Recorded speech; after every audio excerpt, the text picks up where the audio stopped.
Ah, mais c'est Lorenzo Marv et il est accompagné de son Tiki. Et oui, les amis. Et si vous voyez ces deux lascars devant votre écran, c'est que on a une critique à vous partager. Et cette fois-ci, c'est une série Netflix coréenne qui vient de popper, hein, qui est sortie le 6 juin sur Netflix. Ça s'appelle Sans merci. Son titre original, c'est Gwangjang, hein. C'est une création Si Young-ho. Et à la réalisation, on retrouve Choi Sung-hoon. Euh, c'est une véritable dinguerie. J'avais pas pris une claque avec une série coréenne depuis Héros Fragile saison 2. Il y a quelques semaines, les amis. Et oui, parce que les Coréens, en ce moment, ce sont eux qui nous gratifient des meilleures séries d'action thriller que l'on peut voir sur nos plateformes de SVOD. Et pour le coup, Netflix et Amazon, mais surtout Netflix, nous gratifient maintenant de manière presque, je veux dire, c'est tous les mois, on a des nouveaux programmes coréens de malades, de dingos qui sortent. Et la seule difficulté, c'est se distinguer, voilà, celle qui mérite votre attention, parce qu'il y en a tellement que des fois, on est un petit peu perdu dans cette masse. En tout cas, sans merci, cette claquouze, par contre, c'est pas une série qui va convenir à tout le monde parce que ça envoie du steak du début à la fin, hein. Donc c'est une saison, mais c'est surtout une mini-série, hein, qui raconte donc une histoire complète en 7 épisodes de un peu plus de 40 minutes chacun. C'est l'adaptation d'un webtoon, hein. Vous savez, ce sont ces mangas coréens qui sont diffusés de manière numérique, hein. Le nom américain de ce webtoon, c'est Plaza Wars, hein. La série, donc Netflix, en est une adaptation très très respectueuse, hein.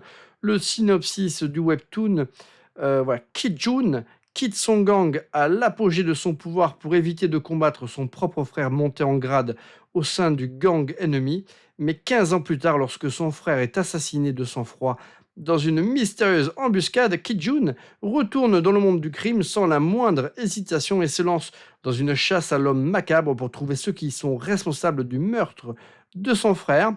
Donc ça, c'est le synopsis là, du webtoon. Au niveau de la série, c'est quasiment la même chose, hein.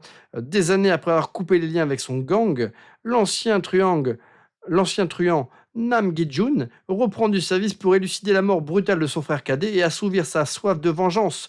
En traquant dans les bas-fonds de Séoul ceux qui tirent les ficelles, il replonge dans un monde où la confiance est une arme à double tranchant et où chaque coup peut être fatal. Et oui, rien que ça, les amis. Alors, si vous êtes fan de séries coréennes, comme Héros Fragile, La Traque dans le sang, Death Game, enfin, il y en a tellement. Alice in Borderlands, voilà, ça serait trop, trop long pour toutes les citer.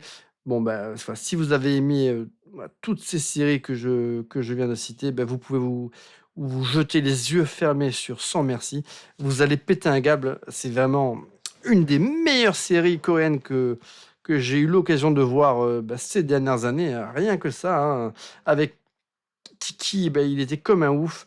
Alors, c'est pas forcément une série bonne pour lui, parce qu'après, il est déchaîné et il a juste envie de me frapper, hein, mon Tiki. Arrête. Là, tu vois, j'ai envie de te frapper. Rien que de me remémorer cette série et que je vois ta tête à claque, j'ai envie de te mettre des coups de bec. Ouais, écoute, Tiki, je te donnerai le mot de la fin si tu le souhaites, mais on va quand même avancer dans la critique parce qu'en plus, là, je sens que tu es en train de monter en pression et tu vas me crever un œil.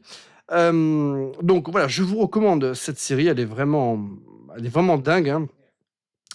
Faut savoir que, bon, encore une fois, ça ne conviendra pas à tout le monde parce qu'il y a des combats, enfin, chaque épisode n'est pas rempli de combats, mais dans chaque épisode, il y a au moins une ou deux séances complètement folles avec des combats, mais dantesques, qui ont en plus la particularité d'être assez souvent filmés en plan séquence, qui leur donne voilà, une authenticité, une vitalité, mais vraiment hors du commun, hein. Faut savoir que les combats heu, que j'ai trouvé fabuleux dans cette série. Ils ont fait appel à un champion de MMA sud-coréen, Kim Tae-in, voilà, comme, bah, consultant, voilà, et qui d'ailleurs il fait même une apparition comme ça dans une scène clé là de cette série, hein.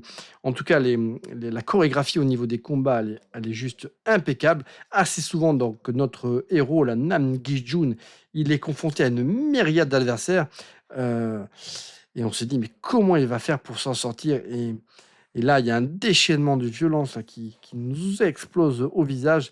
Les combats, ils sont d'une brutalité, mais sans nom. Alors c'est vrai que souvent dans les programmes, voilà, coréens ou même japonais, il peut y avoir des scènes de combat qui sont très, très bien chorégraphiées, mais qui sont pas forcément très réalistes. On a l'impression que les personnages, ils peuvent se prendre 400 coups de poing, de coups de genoux, de coups de enfin voilà, et ils se relèvent toujours, ils sont pas forcément très, très marqués d'ailleurs. Heu, alors là, je peux vous dire que on sent l'impact des coups. D'ailleurs, assez souvent, bah, notre héros quand il porte ses coups, il les porte, bah, pour faire mal, pour tuer, pour casser, et je peux vous dire que parfois il ne suffit que d'un coup là pour étaler un adversaire. Enfin, c'est d'une brutalité, mais je vous avez même pas idée, hein. C'est franchement, c'est pas pour les âmes sensibles cette série, hein. Les affrontements d'ailleurs sont filmés, voilà, assez souvent comme ça là de près, donc comme je l'ai dit avec des plans séquences. Il peut y avoir même des mouvements au ralenti. En tout cas, il y a une immersion qui est totale, hein, et on ressent chaque coup porté, hein. Ah ouais, c'est une série qui ah ouais, ça on a mal, pour tous ces personnages là qui se font péter les rotules, casser des bras, défoncer la tronche. Au niveau de la photographie, ben voilà, on est comme dans la plupart des produits coréens, enfin, on est quasiment dans le top de ce qui se fait aujourd'hui en matière de programmes télé, hein. Ils sont même meilleurs que les Américains, hein. Les Coréens, c'est voilà, au niveau de la mise en scène, maintenant, ils ont même des leçons à nous donner, hein. Ça, c'est ouf. Au niveau de la mise en scène, bon, c'est vrai que c'est une série où on a un héros qui est un petit peu comme dans Héros Fragile d'ailleurs, d'une certaine manière. D'ailleurs, les 2 héros se ressemblent un petit peu d'ailleurs alors ils ont pas le même âge, hein, les 2 acteurs n'ont pas le même âge, mais on dirait, d'ailleurs que l'un est la version, plus âgée de l'autre, hein. Ils ont un peu les mêmes mimiques, un peu le même type de héros, un peu taciturne, qui parle pas beaucoup, voilà, très, très, avare là de discours, mais voilà, et qui ne dit véritablement que ce qui est essentiel. Donc vous avez intérêt à tout percuter parce que sinon, Hem, et ça vous pouvez le payer assez cher, hein. Donc voilà, il y a toute une économie comme ça là de dialogue. Il y a, voilà, la mise en scène, donc la narration, elle avance aussi, voilà, par, la narration, visuelle, hein, et les expressions, des différents protagonistes. Les Tous les acteurs sont ultra, ultra charismatiques. Ça, c'est quand même l'une des grandes forces de cette série, mais c'est souvent le cas d'ailleurs dans les programmes coréens, mais particulièrement dans celle-ci, hein. Ils ont vraiment trop, trop la classe, hein. Donc, il y a donc chaque épisode, il y a toujours une ou 2 séquences avec un déchaînement de violence comme vous avez pas idée, mais en même temps, c'est quand même une série qui, voilà, ne tend pas forcément à, comment dire? À magnifier, la violence, enfin, on va dire, en peut-être pas la violence, mais en tout cas la vengeance. C'est-à-dire que c'est une on est complètement dans le thème de la vengeance. C'est un frère qui va venir essayer de traquer tous ceux qui sont directement ou indirectement liés à la mort, à l'assassinat, de son frère. Mais en fait, ça c'est pas une série qui a pour vocation aussi à poser, cela comme, comment dire? Heu, à le présenter comme quelque chose de forcément très, très positif non plus.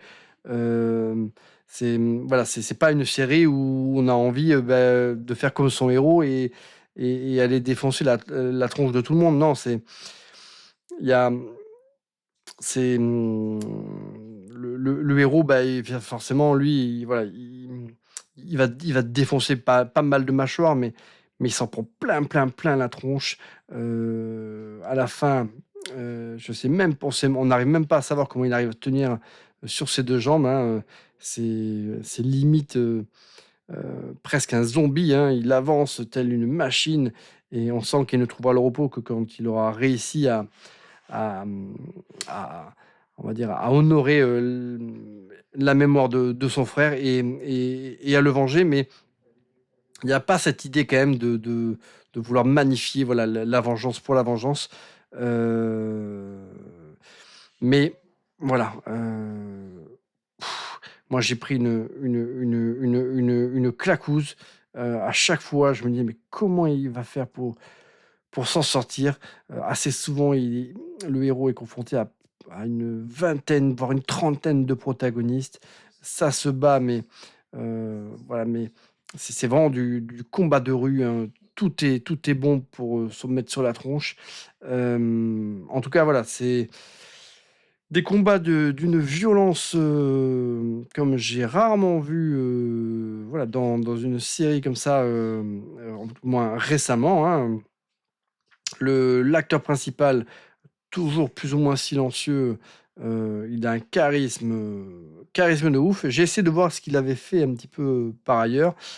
Bon, en tout cas disponible en France, il y a pas, il y a pas grand-chose, hein. En tout cas, c'est une série qui est, voilà, qui se veut pas moralisatrice. Heu, c'est une série qui, même si elle est quand même très orientée comme ça, thriller, action, véhicule quand même pas mal, je trouve, d'émotions à travers son personnage, même si lui-même n'est pas voilà, le plus grand des communicants. Il véhicule beaucoup d'émotions, ne serait-ce que par l'intensité là de son regard.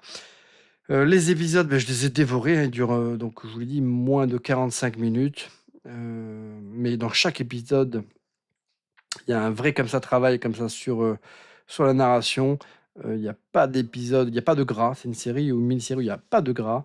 Il y a pas un épisode où je me suis dit qu'il était de trop. Je pense qu'ils ont trouvé, voilà, 7 épisodes avec ce format-là, c'était idéal. Il aurait pas fallu que ça dure non plus beaucoup plus longtemps parce que, voilà, on sait en fin de compte, d'une certaine manière, comment ça va se terminer à peu près. Donc, heu ouais, il y a un petit côté, aussi jeu vidéo où on passe des niveaux et des levels et on affronte des adversités toujours un peu plus fortes à chaque fois qu'on avance. Mais bon, en tout cas, voilà, ces 7 épisodes-là de 45 minutes, c'était parfait pour raconter ce qu'il y avait à raconter.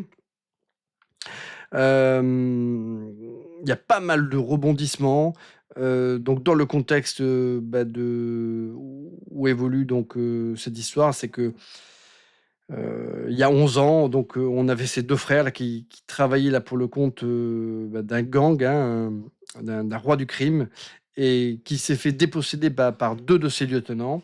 Hem et ceux qui, d'une certaine manière, ont été les artisans comme ça là de la chute de ce roi du crime, bah, c'est ces 2 frangins et très rapidement on comprend que, bah, que pour que on va dire que cette période de chaos, heu,